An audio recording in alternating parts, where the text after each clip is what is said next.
appelle Zoé de Sub de Pub. Zoé, même principe, bonsoir, un petit texte et une question sur laquelle vous allez tous répondre grâce au QR code. Mesdames, Messieurs, bonsoir.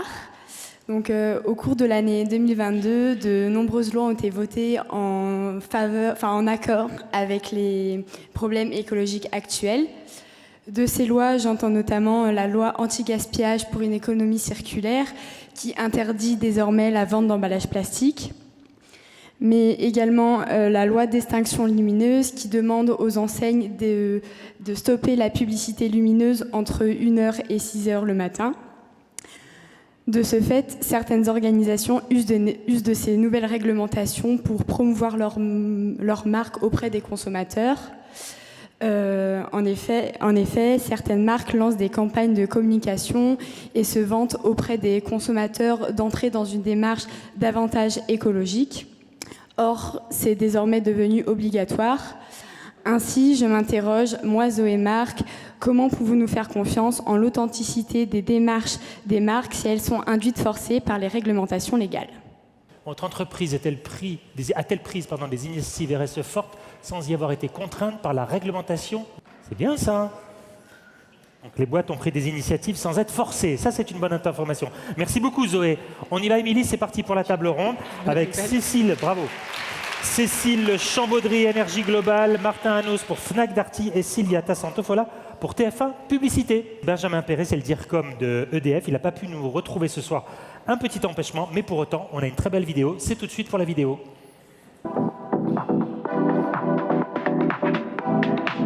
Bonjour à toutes et tous.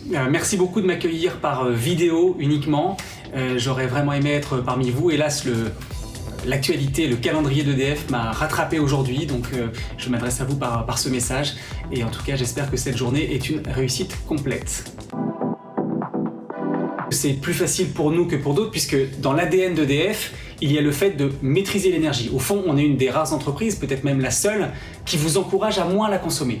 Donc cette idée de la sobriété intrinsèque, c'est quelque chose qui nous anime depuis déjà très longtemps.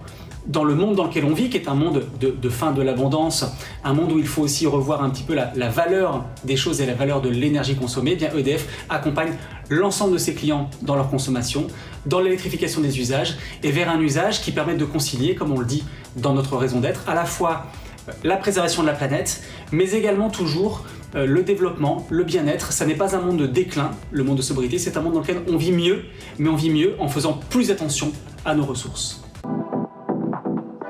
EDF accompagne à la fois les particuliers, vous-même, vous pouvez toutes et tous aller sur votre application et maîtriser votre consommation. Par là même, vous ferez une économie sur votre facture d'énergie. Donc on a toujours eu dans notre culture d'entreprise cet accompagnement des clients particuliers et puis également sur les professionnels qui sont aussi une large partie de l'activité d'EDF, les entreprises, les collectivités. Là on a toute une palette d'actions qui permettent à la fois de renouveler vos systèmes de chauffage, vos systèmes énergétiques pour consommer moins, consommer mieux, diversifier vos sources de consommation d'énergie et puis encore une fois avoir vraiment un œil sur la maîtrise de l'énergie. Ça passe par l'innovation, ça passe par des nouvelles technologies, ça passe par des solutions qui n'ont pas encore été inventées, mais EDF a été et sera toujours à la pointe de ces solutions. C'est un enjeu d'exemplarité.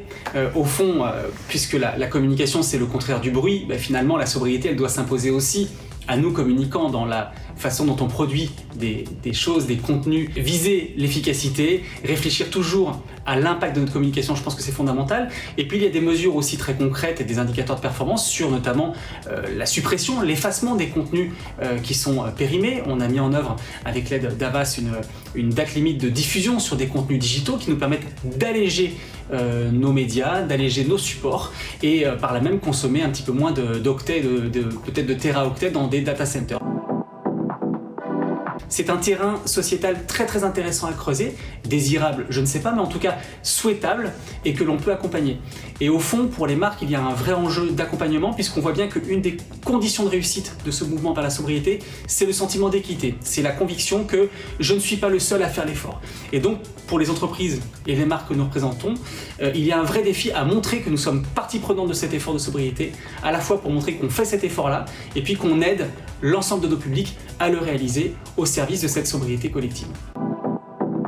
Merci Benjamin Perret, DIRCOM d'EDF. Cette fois-ci, c'est la bonne. On est sur le deuxième courant, c'est Just Can't Get Enough. Just can't get enough. Bonsoir à tous les trois. Vous êtes représentants de 3 entreprises influentes, que ce soit par la taille de l'audience ou le nombre de clients. Et vous êtes aussi 3 entreprises très engagées. Et je voulais peut-être d'abord, en guise d'introduction de cette table ronde, que vous me rappeliez un peu les engagements que vous avez pris, notamment les engagements en matière de sobriété, que vous ayez été contraints par la législation ou plutôt bienveillants et bénévolents. Cécile, peut-être, pour commencer. Bonjour à tous. Effectivement, comme 70% d'entre vous, on n'a pas attendu d'y être contraint par la loi, même si on est signataire du contrat climat, ce qui est quelque chose de très important pour nous. Le groupe Énergie, déjà auprès de son audience, ça fait des années qu'on s'est engagé auprès de nos auditeurs pour les accompagner dans des actions au quotidien. Et on a en particulier créé un label Énergie Agir pour la planète qui existe depuis plusieurs années et dans lequel en fait il y a plusieurs volets, il y a une dizaine de thématiques qu'on aborde et qui se traduisent en fait à la fois par des communications sur l'ensemble de nos antennes, que ce soit en radio ou en télé, mais ça se traduit surtout aussi par des actions concrètes au quotidien qu'on va faire dans les différentes villes où on est présent. Donc en particulier, on est très actif pour nettoyer les villes. On est partenaire du Clean Up Days, parce qu'il y en a plusieurs. On est engagé sur le nettoyage des plages. Et puis, on accompagne également Reforest Action depuis plusieurs années. Et on en est à 15 000 arbres plantés. On en est très fiers. Et le compteur continue de tourner. Et on sait qu'il y a des engagements également qui sont en train de se prendre pour reboiser le bocage, les haies du bocage. Je ne suis pas une grande spécialiste, mais je sais que c'est très important parce que ça a un rôle important aussi au niveau de la faune et de la flore et au niveau de la préservation des inondations. Donc vous voyez, on est dans des choses très concrètes à travers nos antennes et ça met en mouvement en fait nos publics autour de toutes ces actions. En local pour démultiplier l'impact. Côté TF1 ? Alors bonsoir à tous. Alors côté TF1, on a 3 niveaux d'engagement et de responsabilité.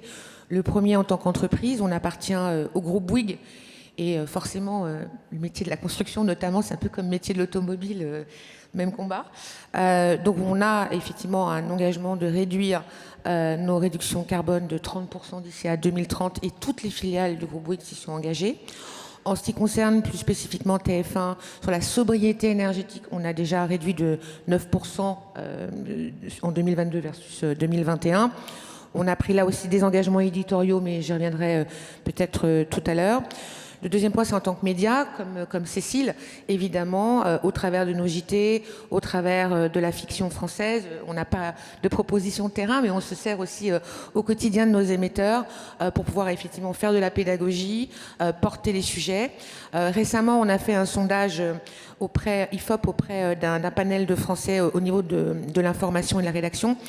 74% aujourd'hui des Français considèrent qu'ils sont dans une logique d'éco-anxiété. Et 74% des Français, c'est le même chiffre, reconnaissent que oui, il y a un effort dans le cadre des journaux d'information et des propositions éditoriales, mais ils considèrent que c'est pas suffisant, et notamment sous le prisme de l'expertise. Donc tout le sujet qui nous anime, c'est comment finalement passer d'un journalisme, on va dire, d'exposition du sujet à un journalisme de solution. Donc ça, c'est un grand débat. Et le troisième niveau qui m'anime plus moi au quotidien, c'est une responsabilité et des engagements en tant que régie, donc vis-à-vis du marché B2B, que ce soit auprès des annonceurs et des agences. Je ne vais pas vous faire la liste, mais bien évidemment, comme toutes les régies, puisque je suis aussi présente dans les interpros, tout le monde a fait des efforts pour être force de proposition, dans la mesure de sa taille de média, à apporter des dispositifs sur mesure, à apporter aussi des dispositifs qui ne sont pas qu'une question publicitaire.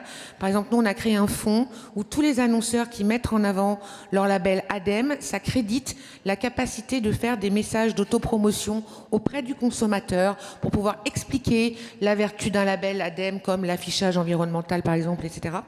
Donc voilà, nous, on considère qu'on a 3 niveaux d'engagement et 3 niveaux derrière de levier d'action possible. Okay. Et justement, en parlant de levier d'action, Martin, vous êtes directeur de la seconde vie chez Fnac Darty. Vous allez un peu nous raconter les engagements qu'a pris le groupe en matière de seconde vie et en quoi ça s'inscrit plus globalement dans ces engagements de sobriété. Oui, bonjour à tous.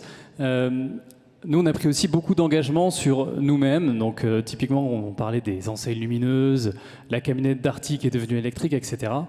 Mais en fait, ça, c'est pas grand-chose. On s'est assez vite rendu compte que 90% de nos émissions, notre impact carbone, c'est lié aux produits qu'on vend.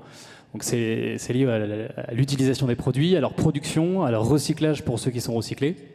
Et donc, agir sur nos émissions à nous, c'est bien, c'est nécessaire, etc. Mais ça fait pas grand-chose dans le total. Et on a eu une réflexion un peu pas à pas. Il y a 5 ans maintenant, et donc avant l'indice de réparabilité légale, etc., on a créé un indice de durabilité de nos produits. Donc ça, c'est la première étape, de se dire, on va dire aux gens quels sont les produits les plus durables. Pourquoi ? Parce que nous, on en répare plein, on a un SAV depuis 50 ans, on connaît les pannes, etc. Donc on va porter ça à la connaissance du public. Et en fait, ça a fait un flop il y a 5 ans au point de vue du consommateur. Personne n'a su qu'on avait fait ça. En revanche, les marques sont venues nous voir en disant pourquoi nous on est 3e, pourquoi on est 4e. Et dans les marques, notamment, celles que vous avez présentées tout à l'heure, les plus grandes marques de la tech, c'est tous nos fournisseurs. Donc en fait, on a réussi à introduire un dialogue avec les marques sur pourquoi les unes sont décorrélées des autres, comment améliorer la durabilité de leurs produits, les pièces détachées, etc. Ça, c'était la première étape. Et depuis, on l'a porté un peu plus à la connaissance du consommateur. La deuxième étape, et là, c'était un peu plus transformant. Fin 2019, on a lancé un abonnement à la réparation à vie des produits. Alors, jusqu'à la fin de vie des pièces détachées. Ça veut dire que tous les clients, qu'ils aient acheté leurs produits chez Fnac Darty ou non, s'abonnent et peuvent réparer tous leurs produits en illimité. Ça s'appelle Darty Max. Donc voilà, c'est un changement majeur de modèle, puisqu'on vend moins de produits neufs, mais on vend des abonnements à la réparation de produits. Donc c'est assez majeur quand nous, on est quand même historiquement un vendeur de produits neufs. Et puis le troisième engagement qu'on prend, et qui est plus récent, qui date d'il y a 2 ans à peu près, c'est de vendre des produits de seconde vie, de l'assumer en tant que vendeur de produits neufs, mais aussi de produits d'occasion et reconditionnés, voilà, et de faire coexister ces 2 offres au sein de nos sites et de nos magasins, ce qui n'est pas évident non plus. Voilà, le sujet de cannibalisation, de modèle économique, etc. Mais c'est aussi un troisième engagement fort. Merci Martin, vous soulignez le rôle des fournisseurs.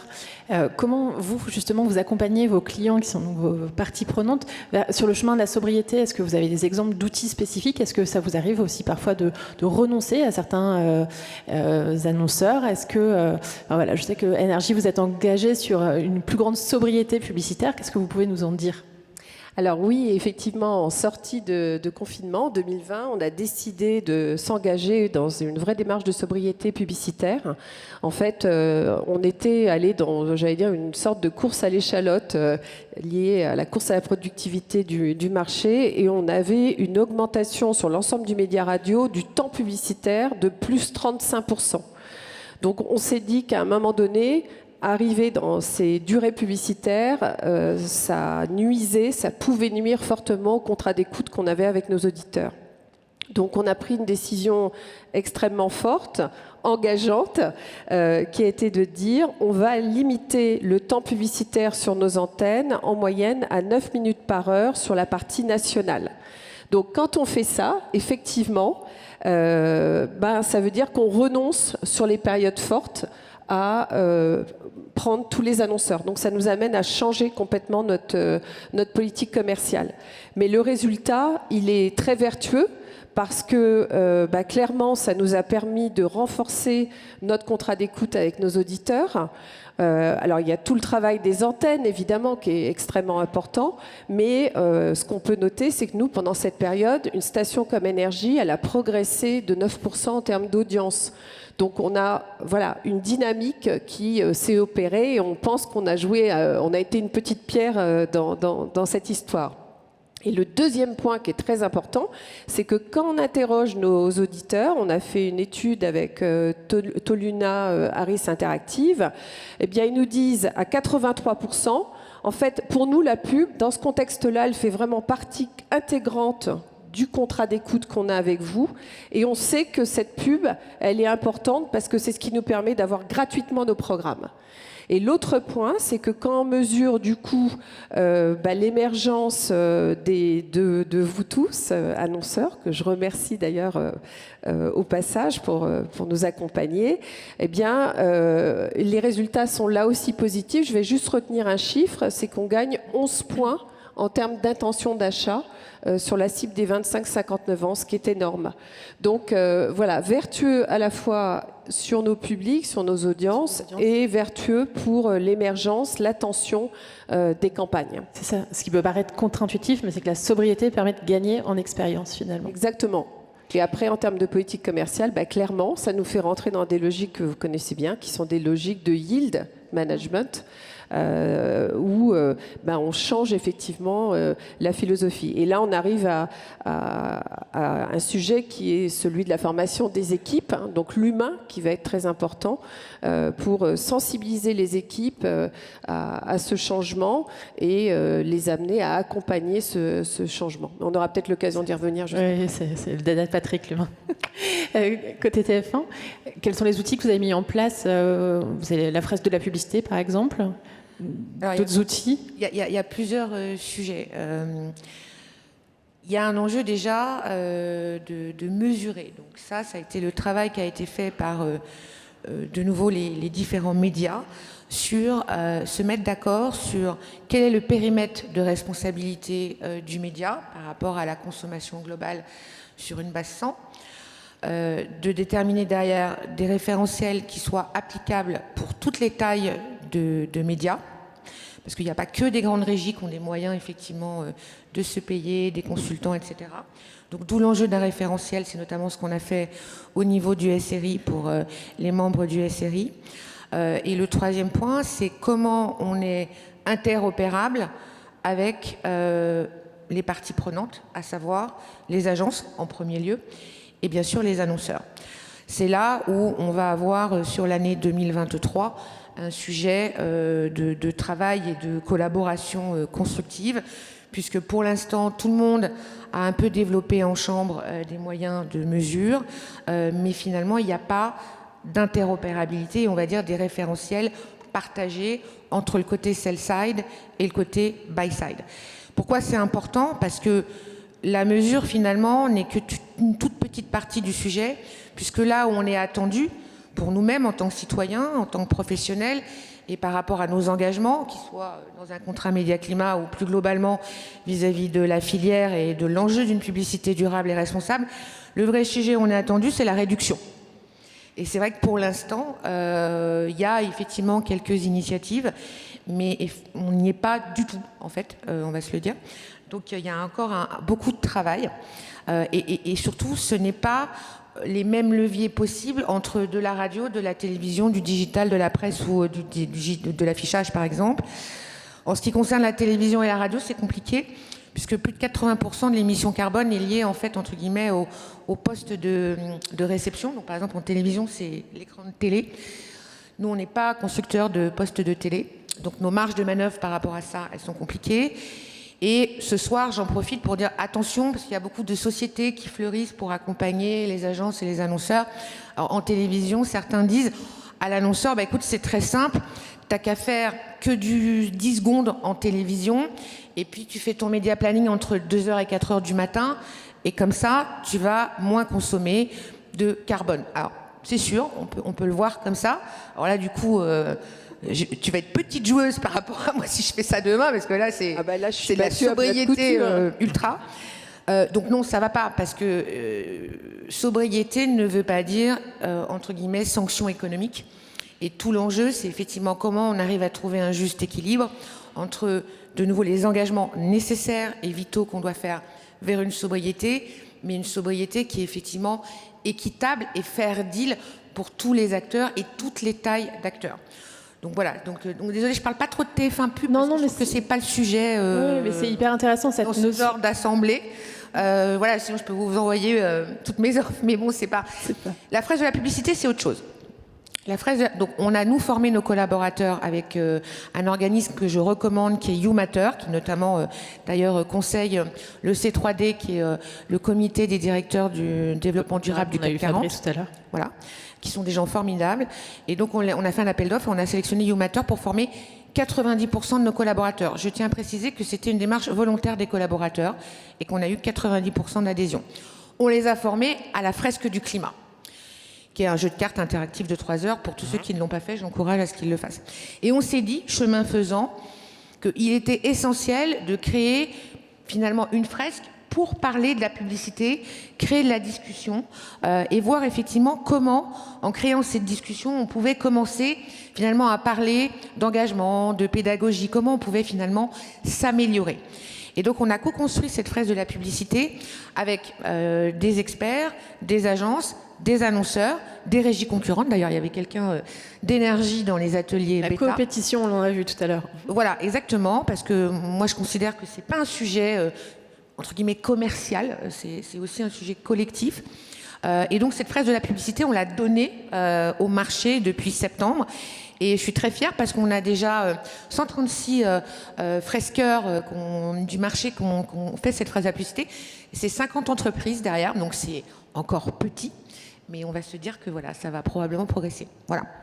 Sylvia parlait tout à l'heure d'efficience économique et c'est un sujet très important quand on parle de sobriété parce que voilà, on a l'impression que c'est de la privation. Comment vous, Martin, dans les équipes internes de Fnac Darty, vous arrivez à convaincre vos vendeurs de ne plus aller vendre un produit à leurs clients comme ils ont été formés habituellement, mais plutôt de vendre une offre de réparation, de proposer un produit de seconde main. Voilà, comment vous rendez cette sobriété désirable en interne et puis aussi en externe pour vos clients? Oui, alors le plus dur au démarrage, c'est peut-être l'interne, parce que c'est vrai qu'un vendeur Darty, je pense que vous en avez tous croisé, ils aiment bien vendre des produits, voilà, et c'est très bien, c'est de très bons vendeurs. Quand on leur a dit qu'il faut vendre un service de réparation qui va permettre d'acheter moins de produits, mais de réparer les produits, il y a une énorme dimension de formation derrière, d'aller mettre en place des task force d'explication de pourquoi on fait ça. Et finalement, quand on met l'intérêt du client au cœur, c'est assez simple de l'expliquer, mais quand même. Et puis, quand on se dit on va vendre des produits plus durables, mais qu'en fait, tous nos acheteurs, chefs de produits, directeurs de catégorie, ils sont quand même incentivés sur le fait de vendre plus de produits sur leur chiffre d'affaires, c'est aussi un peu compliqué. Donc, on a également mis dans la performance, l'évaluation de ces personnels, de ces collègues, la dimension durabilité. Donc avec un score de durabilité de leur assortiment de produits en disant, voilà, dans vos KPIs, il y a atteindre ce score de durabilité dans votre assortiment de produits.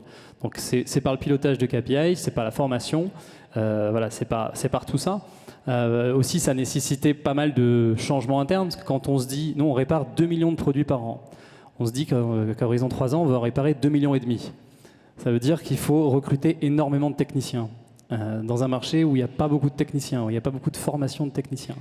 Donc ça veut dire aussi créer, investir énormément pour faire des programmes de formation, ce qu'on est en train de faire, des académies, des écoles de formation de techniciens réparateurs d'électroménagers par exemple. Donc voilà, ça devient la clé de recrutement, c'est ce type de profil et ce type de formation.